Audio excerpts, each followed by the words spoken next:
Cette semaine, dans votre téléjournal, une fusillade entre deux gangs de rue tourne au vinaigre. La Banque Pacifique encore victime de braquage. Une importante saisie de drogue à Paleto Bay.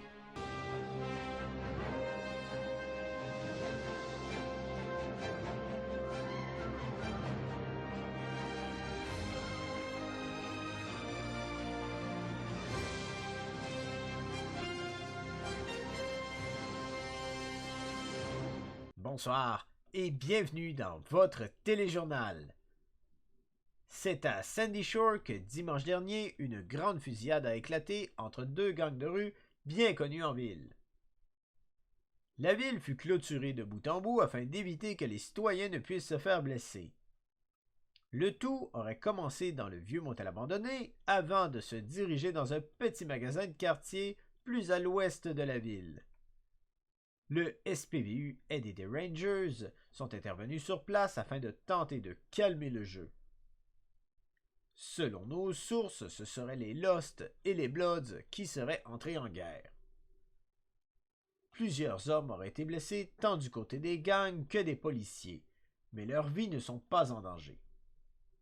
Une enquête est en cours afin de faire la lumière sur les circonstances exactes qui auraient mené les deux gangs à se battre aussi violemment, mettant ainsi la vie des civils en danger.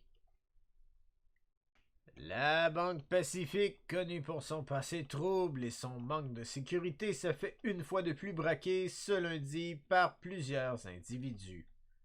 Ces 10 braqueurs ont par la suite entamé une longue course-poursuite dans les rues de la ville jusqu'à s'arrêter près d'un hélicoptère qui les attendait dans un secteur industriel plus à l'ouest de la ville. La poursuite s'est alors poursuivie à bord d'un hélicoptère de couleur foncée. Tentant de déjouer les policiers par tous les moyens, les braqueurs ont terminé leur course dans un tunnel près de Great Ocean Highway où les attendaient des véhicules du type Camacho. L'un des suspects a été interpellé par le SPVU. Parfait, donc on a eu un braquage de Pacifique en fait là avec plusieurs suspects armés à l'intérieur. Sur les lieux, là, il y avait un Camacho là, comme véhicule de fuite. Donc suite à multiples négociations, les suspects sont partis là, en Camacho pour finir leur course là, près d'un hélicoptère. Là, donc ils ont embarqué dans l'hélicoptère. Un des suspects a été tasé, là, il est présentement en détention là, au moment qu'on se parle. Par la suite, les individus là, sont partis dans l'hélicoptère. Là, une poursuite en hélicoptère s'en est suivie pendant plusieurs minutes là, pour finalement finir là, au niveau d'un tunnel là, de l'autoroute de l'Ouest. Les individus ont déposé leur hélicoptère et sont partis dans un autre Camacho. Malheureusement, on a perdu le visuel. Donc pour le moment, il y a toujours une enquête en cours là, afin de récolter des preuves, là, voir si on pourrait porter des accusations à ce niveau-là.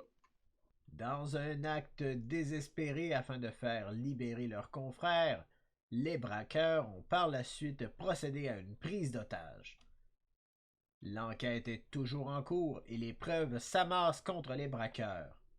Des mandats seront émis prochainement afin de les traduire en justice pour leurs actes. Une importante saisie de drogue a eu lieu cette semaine dans un entrepôt à Paleto Bay. Une grande quantité de stupéfiants a été trouvée sur place et a été saisie par les corps policiers. Parfait, donc en fait, je peux aussi vous mentionner là, qu'il y a 2 jours, on a fait une perquisition là, au niveau d'un entrepôt à Paleto. En fait, là, sur les lieux, on a saisi là, un peu plus de 500 grammes là, de drogue, donc majoritairement du cannabis. Sinon, il y avait un peu de meth ainsi que de l'ecstasy. Donc, il y a un suspect là, qui a été arrêté dans cette affaire-là. Une enquête menée par la brigade antidrogue a porté fruit. D'autres saisies sont à prévoir dans d'autres entrepôts partout en ville et des mandats d'arrêt seront délivrés. Les numéros gagnants sont le 91, 92, 67, 59 et 61. Félicitations à Terry Jeffords pour avoir gagné la somme de 60 660 $. Et c'est tout pour cette semaine. Nous nous retrouvons samedi prochain, même heure. Au nom de toute l'équipe, merci d'avoir été des nôtres. Ici Steven Tide pour Weasel News. Uprising.